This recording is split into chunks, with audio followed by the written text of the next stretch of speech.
Professor Rajendra Singh रज्जू भैया विश्वविद्यालय प्रयागराज के बीएड चतुर्थ सेमेस्टर व एमएमएससी एमकॉम यानी कि परा स्नातक चतुर्थ सेमेस्टर की परीक्षा तिथियां क्या हो सकती हैं, क्या आने वाली वैकेंसी टीजीटी पीजीटी में बीएड 2024-26 बैच व परा स्नातक 2024-26 बैच शामिल हो सकेंगे या नहीं, इस संबंध में इस वीडियो में डिटेल से जानकारी देंगे। इसके पहले हमने विश्वविद्यालय की परीक्षाएं कब होंगी 1 अप्रैल को डिटेल वीडियो अपलोड किया है चैनल पर। अगर अभी तक आपने नहीं देखा है तो वहां जाकर देख सकते हैं। नमस्कार दोस्तों, आप सभी का स्वागत है आपके अपने यूट्यूब चैनल प्रयागराज एजुकेशन पर। सबसे पहले आप यह जान लें कि आपकी जो परीक्षा होने वाली है बीएड चतुर्थ सेमेस्टर की, यह मई माह में प्रस्तावित है।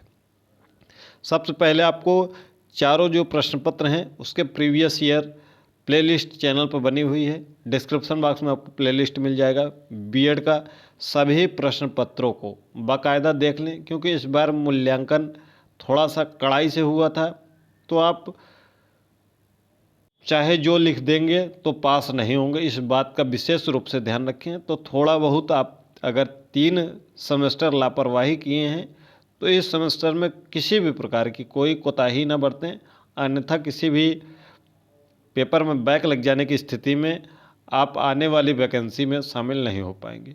तो प्रीवियस ईयर के केवल प्रश्न आप तैयार कर लें तो आपका बहुत अच्छा अंक आ जाएगा, यानी कि हर एक प्रश्न आपके उसी प्रीवियस ईयर से 2023, 2024, 2025 3 प्रीवियस ईयर हैं 3 वर्षों के, उसी में से आपका मिल जाएगा। तो प्रीवियस ईयर की प्लेलिस्ट है, उसको देख लीजिएगा। साथ ही साथ अगर आपके यहाँ प्रैक्टिकल फाइल कंप्लीट कराई जाती है, पहले दूसरे तीसरे सेमेस्टर में बनवाई गई थी, तो चैनल के प्लेलिस्ट में प्रैक्टिकल फाइल भी है, उसको भी कंप्लीट कर लीजिए। उसके बाद आपको अगला कार्य ये करना है कि आप यूपी टेट जो 2, 3, 4 जुलाई को होने वाली है, जिसके लिए फॉर्म फिलअप किए जा रहे हैं, आप उसको ज़रूर पास कर लें। यूपी टीजीटी की वैकेंसी में यूपी टेट अभी तक तो नहीं लागू है, लेकिन हाई कोर्ट ने अभी एलटी ग्रेड के डिसीजन दिया है कि आगे आने वाली भर्ती में सरकार इसको लागू करने पर विचार करे, संशोधन करे। अब देखना है कि आगे आने वाली भर्ती में सरकार इसको लागू करती है या नहीं लागू करती है। अगर यूपी टेट लागू होता है तो ये टीजीटी की जो वैकेंसी है ये आपको सितंबर माह में देखने को मिलेगी, उसके पहले नहीं देखने को मिलेगी। क्लियर? अगर यूपी टेट नहीं लागू होता है तो ये वैकेंसी आपको जून महीने में देखने को मिलेगी यूपी टीजीटी की। पीजीटी की वैकेंसी तो आपको जून में हर हाल में देखने को मिलेगी, क्योंकि पीजीटी में किसी भी प्रकार का यूपी टेट नहीं लागू होगा। चलिए अब बात कर लेते हैं ये परीक्षाएं आपकी कब तक हो सकती हैं। आप अपना यूपी टेट पर विशेष फोकस रखें। अगर आपका सी टेट क्लियर है तो भी यूपी टेट आप ज़रूर क्लियर करें, ताकि किसी भी प्रकार की आगे चलकर कोई भी समस्या होने पर उससे आप बच सकें। अन्यथा आप आगे चलकर अगर समस्या होती है, यूपी टेट केवल मांगा जाता है, वैसे तो मांगा जाएगा अगर तो सी टेट या यूपी टेट में से दोनों में से कोई एक मांगा जाएगा, लेकिन आप अपने आप को सेफ रखने के लिए आप यूपी टेट भी क्लियर कर लीजिए। वैसे भी यूपी टेट के लिए आपका अगर कोई भी विषय ग्रेजुएशन में होगा, या तो हिंदी होगा, अंग्रेजी होगा, सोशल साइंस होगा, तो उसमें से कोई ना कोई विषय आपको यूपी टेट में देखने को मिलेगा, जहां 30 प्रश्न आप आसानी से कर सकेंगे, यानी 30 प्रश्न में से तो 25 अंक आसानी से प्राप्त कर लेंगे। बाकी और विषय जो भी हैं उसको क्लियर करेंगे तो 90+ आपका अंक आसानी के साथ आ जाएगा। अगर आपका सी टेट क्लियर है तो अच्छी बात है, लेकिन यूपी टेट आप ज़रूर दे दीजिएगा, क्योंकि कई लोग भ्रम की स्थिति में रहते हैं कि हम सी टेट क्वालिफाई हैं तो यूपी टेट दें या ना दें।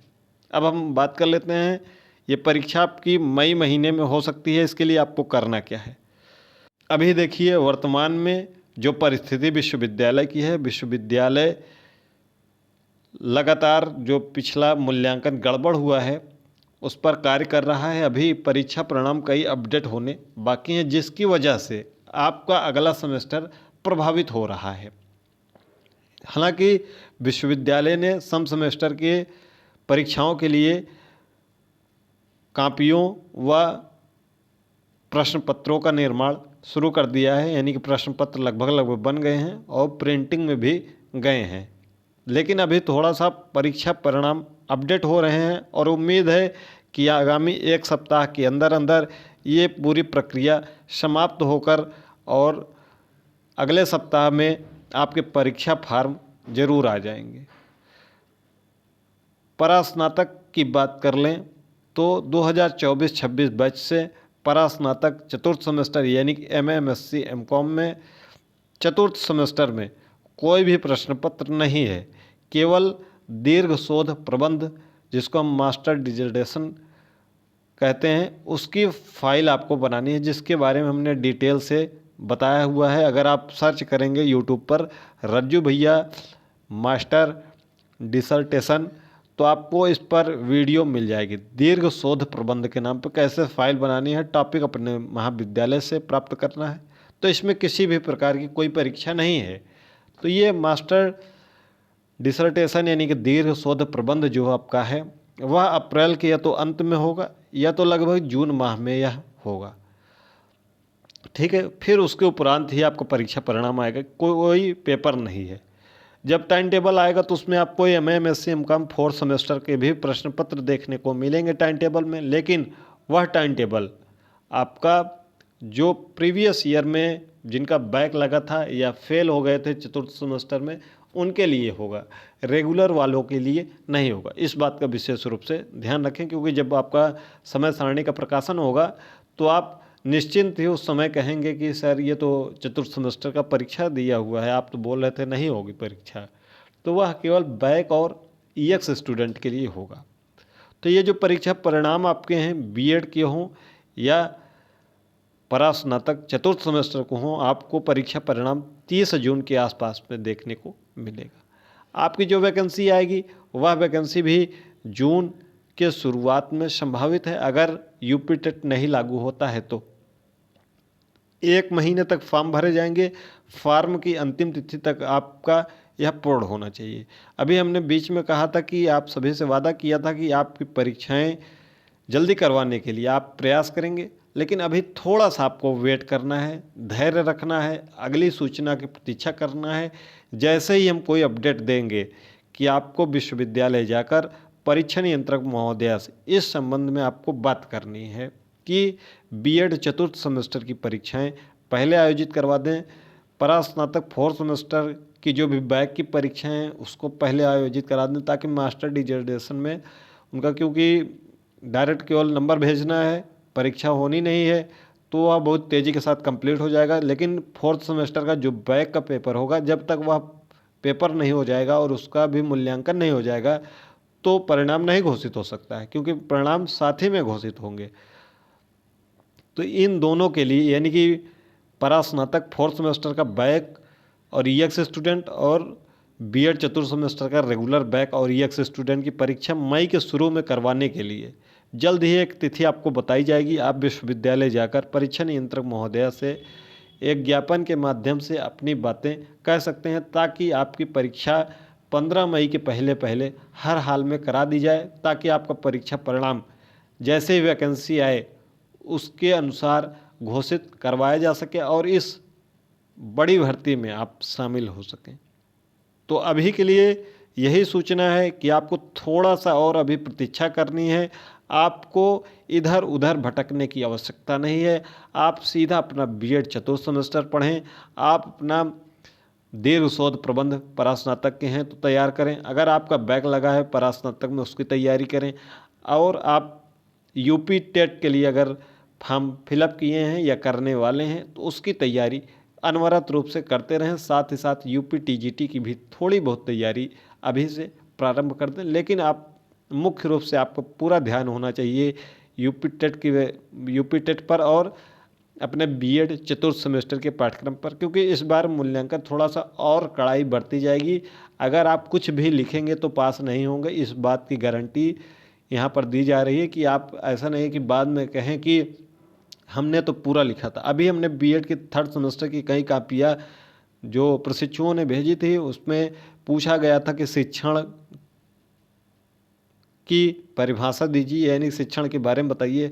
तो शिक्षार्थी ने, प्रशिक्षु ने शिक्षण का महत्व लिख दिया था। तो आपको नंबर कैसे मिलेगा? जो प्रश्न पूछा जाए उसी प्रश्न के अनुरूप अपने प्रश्नों का उत्तर दें, ताकि आप अधिक से अधिक अंक प्राप्त कर सकें और आसानी के साथ बिना किसी दिक्कत समस्या के आप पास हो सकें। तो इस बात का विशेष रूप से ध्यान रखें। प्रीवियस ईयर प्रश्न पत्र आप देख लें और उन्हीं प्रश्नों को आप सीरीज से, यूट्यूब से आप अपने नोट्स थोड़ा सा बना लीजिए। अगर अभी तक आपने नोट्स नहीं बनाया था, लेकिन आप बना लीजिए। कम से कम हर प्रश्न पत्रों के 15-20 प्रश्न तैयार कर लीजिए, ताकि आपको किसी भी प्रकार की समस्या ना हो। उसमें कई जो कोटेशन लिखनी होती है उस सबको तैयार कर लीजिए।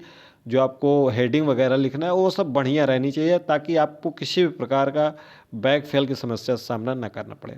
यूपी टीजीटी पीजीटी में आप 100% शामिल होंगे, इसके लिए प्रयास आगे किया जाएगा। जल्द ही आपको अग्रिम सूचना दी जाएगी। अभी आप लोग धैर्य रखें। जैसे ही विषम सेमेस्टर के जो परीक्षा परिणाम हैं वह सभी अपडेट हो जाते हैं, तो आपको एक डेट बताई जाएगी, जिस डेट पर आप विश्वविद्यालय जाकर परीक्षा नियंत्रक महोदया से बात कर सकते हैं और अपनी परीक्षा जल्दी करवा सकते हैं। ठीक है, इसके लिए आप परेशान मत होइएगा। जल्दी आपको तिथि पूरी बताई जाएगी, क्योंकि अभी जब विषम सेमेस्टर का मूल्यांकन चल रहा है उसमें आपकी न तो परीक्षा नियंत्रक महोदया से बात हो पाएगी सही से, न तो वो बातें आगे चल पाएंगी। ठीक है, क्योंकि जब तक परीक्षा नियंत्रक महोदया लगी हुई हैं विषम सेमेस्टर के परीक्षा परिणामों में अपडेट करवाने में, तो उनका दिमाग वहाँ पर है, तो आपकी बातें जो हैं वह निरर्थक हो सकती हैं। इसलिए पूरा प्रयास है प्रयागराज एजुकेशन की, जब भी आप जाएं, एक बार जाएं तो आपकी बातें सार्थक रूप में हों और आपको उसका परिणाम भी देखने को मिले। बार बार विश्वविद्यालय जाने का कोई औचित्य नहीं है। तो जल्दी ही मिलते हैं। सभी अपने साथियों को इस यूट्यूब चैनल से जोड़ दीजिएगा, ताकि जैसे ही सूचना मिले, क्योंकि अब जब भी डेट बताई जाएगी आपको, जब भी यूट्यूब पर बताया जाएगा 1 से 2 दिन में विश्वविद्यालय जाना रहेगा। तो इसके लिए आप तैयार रहिएगा। आप प्रयागराज, प्रतापगढ़, फतेहपुर, कौशाम्बी कहीं भी हैं तो एक दिन के लिए अपना समय जरूर निकालिएगा। बीएड चतुर्थ सेमेस्टर और परास्नातक चतुर्थ सेमेस्टर में है, ताकि आपको इस यूपी टीजीटी पीजीटी की वैकेंसी में शामिल होने का मौका मिले। अगर यह वैकेंसी में यूपी टेट लागू होता है तो यह वैकेंसी आपको फिर सितंबर महीने में देखने को मिलेगी, उसके पहले देखने को नहीं मिलेगी। मिलते हैं अगली वीडियो में। कोई डाउट होगा तो कमेंट बॉक्स में कमेंट करिएगा। अगर चैनल पर नए हैं चैनल को सब्सक्राइब कर लीजिएगा।